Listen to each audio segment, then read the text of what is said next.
Hello, everybody. Joanna and Tara here, the Intimacy Alchemist, and I help turn couples pain into ecstatic sex and epic love. And I just wanted to share this holiday message to everybody as we all get ready to go to respective families and spend time with our loved ones and go to our in-laws, that I want to share a message with you about how to thrive in partnership during the holidays. And this is actually for anyone who is in relationship or who wants to be, who's married or partnered or cohabitating or not cohabitating, just really wanting to address the reality that all of us are going to be dealing with the holiday season. And while the media does such a good job to portray that it's a wonderful, most wonderful time of the year, for so many people it's not, and it's challenging and it's evocative. And so my heart just really wanted to offer this message of support.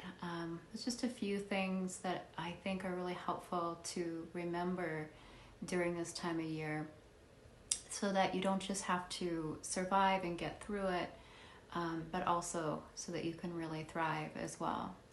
And so that's who this is for. If you know someone who can benefit from this, please, as an act of love and a gesture of support, please send this to them. So the first thing that I really want to say that I think is very important in this whole holiday rigmarole, and I'm very guilty of this, as much as the next person, which is that take space and definitely do not overschedule yourself. It is so easy to jam pack things, appointments, client calls, social gatherings, and I think that we actually really forget how evocative this time can be, because all of us have templates and imprints in our nervous system and our hearts and our minds and our experiences about the holidays. And for so many of us, the holidays maybe weren't pretty and weren't easy, were complicated, or were filled with things that were painful and difficult that we're not quite sure how to resolve. We don't even remember that we had them until we find ourselves deep in an entanglement with our beloveds. I get so many calls either right before the holidays or immediately after, text messages, SOS messages saying, oh my God, just had a huge fight with my partner, or there was a huge explosion at the table. And of course, with everything going on this year with COVID and having the United States reeling from an election that was very difficult, there are a lot of intense feelings in the families that can be really, really difficult. So that is my first thing that I really want to share with you. Do not overschedule yourself. Take the time that you need to take care of yourself. Take a look at your calendar for the next few weeks. Look and see where the days start and where the days end. And I would really invite you to ask yourself, do I have self-care time? Do I have enough downtime? Do I have time to make myself healthy meals? Am I actually sleeping enough?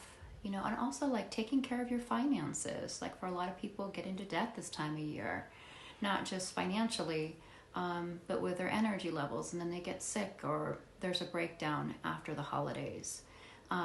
So I just really want to encourage you to truly give yourself time and space to take care of yourself, to nourish yourself, to understand exactly what you need during this time, to give yourself some space to inquire. It's what do I really need? What does my heart really need? What does my body really need? What does my sexual life really need? What are my needs for love and care and nourishing and support? What agreements do I need to have with people?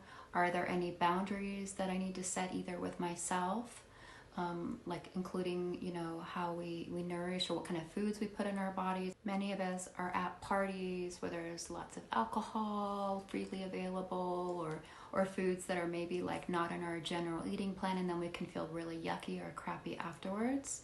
So just really take that space and time to take care of you. And this also includes what I believe is also important, is to start tuning into your vision of how you would like your holidays to go. You know, how, what would feel really good to you? What's your vision? And then included in that, I think what also comes up for people is how they want next year to be, how they want their lives in the new year to be reflected. So that was the first thing that I really wanted to share from my heart.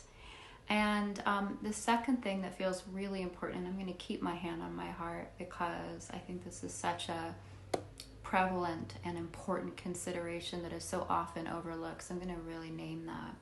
So the next thing is to be aware of the territory of vulnerability that can be involved in the holidays. There are vulnerabilities for all of us that come up. You know, how has the year been? The vulnerability of how I feel about myself, or how I feel about my relationship, or how I feel about my family, or how I feel about the people that I might choose to spend my holidays with, or how I might feel about it being the end of the year and what achievements have I accomplished. So I think it's just really important to give yourself the time and space, the first thing I mentioned, to really truly tune into what the vulnerabilities are for you here in this holiday season. Like for me, this has been a powerful year of reclaiming my body after COVID and a lot of hormonal changes. I think I've mentioned in some of my posts that I ended up, you know, really letting go of 45 pounds of extra body weight. So for me, I'm being really mindful to take care of that and to really nourish that, and to give myself what I need and to not overdo it, and to make sure, for me especially, really important to have time for rest. So giving yourself that space to tune into what are the vulnerabilities that could come up, you know, like what happened last year during the holidays. It's always a good portal, as I call it, to see like what's still there for me when it comes to the holidays or the year-end in review that I really want to consider and take really good care of. And then alongside, as you start to let yourself in on that conversation around the vulnerabilities, then there is the conversation with your partner. If you're in relationship, like what are the vulnerabilities that could come up? Last year it was like this. Okay, there was stuff with the kids last year. Oh, okay, we had this thing last year. There was this thing with the in-laws or your mother or my mother, you know, or stuff came up where we felt really bloated after the holidays, or, you know, different kinds of money scenarios. So there's a whole lot of vulnerabilities that can come up. And I think that sharing those with our partners is really, really helpful, because then it's named and there's an awareness of it. There's a co-shared awareness of it in the field with each other. That is so helpful, because then that creates the context to connect when maybe something doesn't go right or something is a little bit amiss. So I just, from my heart, just really want to invite you to make sure you take these times to rally up, you know, what is it that's needed in these areas, and just to name it. And I think this can also be a family discussion. So being able to name like, oh, okay, what do our kids need? What do we need? That is a really important and wonderful resource to give ourselves, and to get very specific on those things, you know, in terms of what the needs are.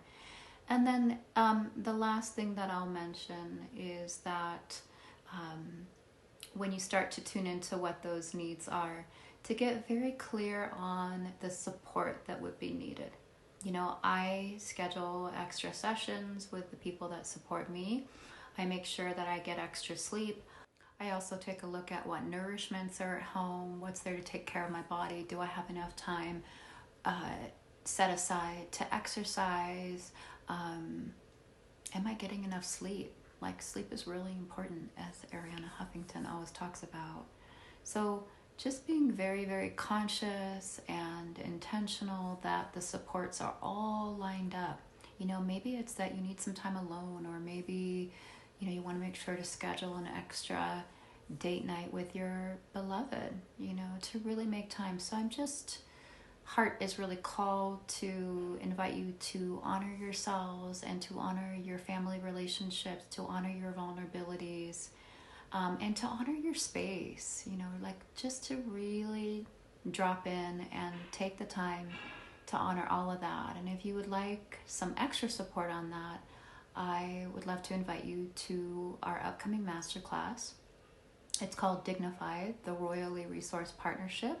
We'll be going more into depth on this as it pertains to relationship and how to have your partnership be deeply resourced in the places that is required in order for it to produce the epic love and ecstatic sex that so many of us desire and need and crave so deeply. And that's going to be happening on Friday, December 3rd at 12 noon Mountain Standard Time. So I hope you'll join us for that as well. I'll put the link below.